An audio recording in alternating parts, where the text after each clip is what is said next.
Galacticos, again in the aftershock of a terrible, disastrous performance against Barcelona and everything, and all the sequels this is bringing. We're here with Ashley once again. And I'm especially happy today of being with Ashley because being a football player, she knows how it affects, how all these things affect the dressing room emotionally and tactically on the pitch. So let's see, Ashley, I don't know, what do you think about the whole Benitez current situation? The Benitez current situation is dire, I think.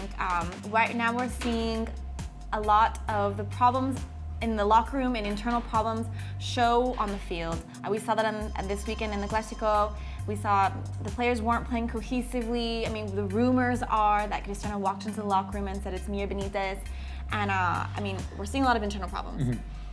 My opinion about the whole internal problems and how they affect the team is this speaks very poorly about the players' professionalism and like how they are not being able to leave all these problems outside. I'm not saying they don't exist. There's not maybe a good relationship with the coach during training sessions. Maybe there's some problems, some power struggle with the president, and all this is fine.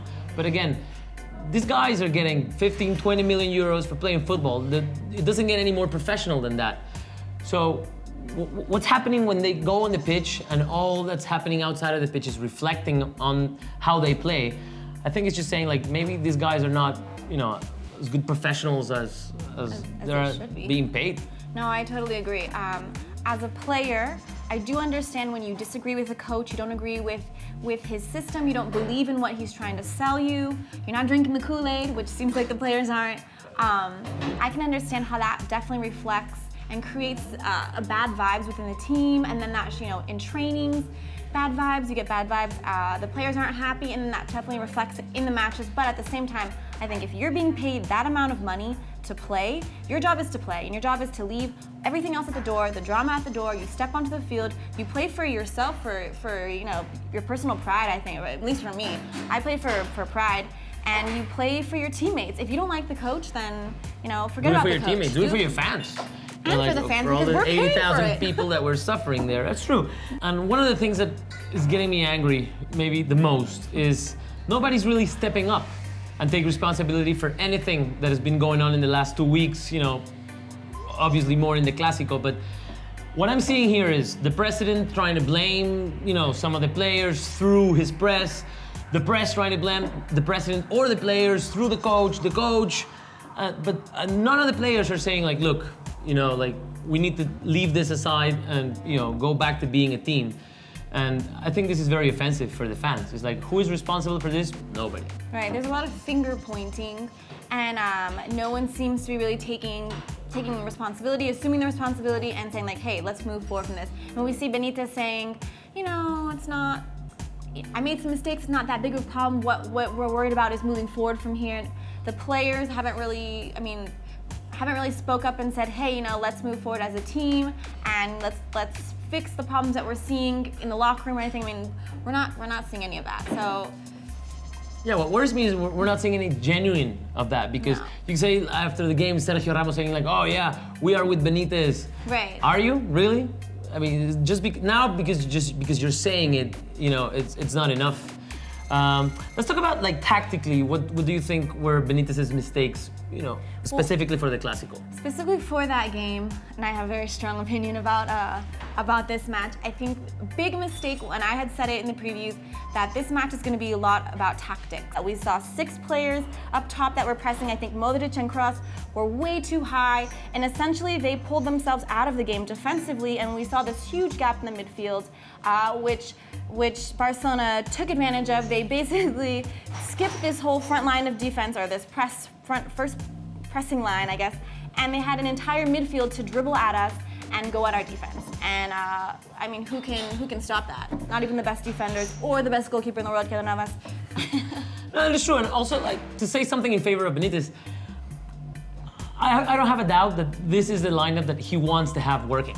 And when in an ideal situation, when all the players are match fit, this is the team he wants to have, this is the starting lineup. But in this specific context, he should have known these players were not match fit to perform tactically what he wanted them to do on the pitch. So I think that Benitez's biggest sin this weekend was not being faithful to his principles. Right. Because for 2 months, maybe originally Casemiro was not the guy who he wanted there, but because of the injuries, he put in there, he performed, he earned the right to be there, and in the most important game, I don't know why he sits him on the bench, and maybe that also affects the players in the dressing room, saying like, this guy has earned the right to play. Why is the coach not putting him in this game? Right.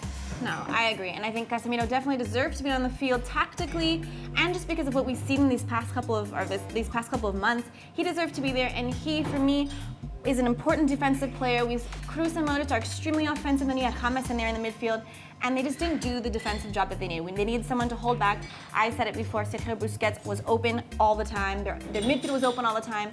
It created way too many dangerous scoring opportunities. The score could have been 10-0.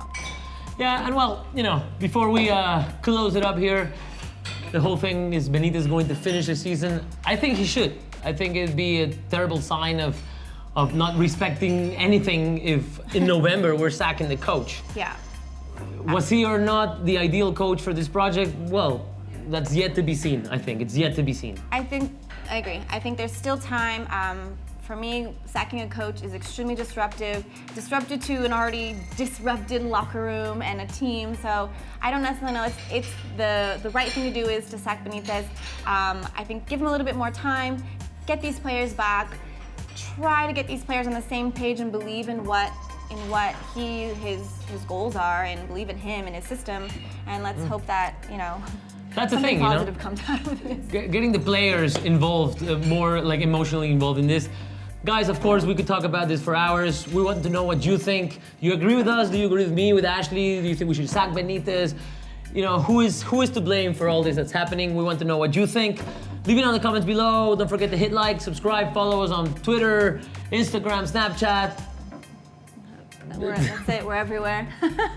And hopefully we'll see you with better faces next time. With smiles. Bye.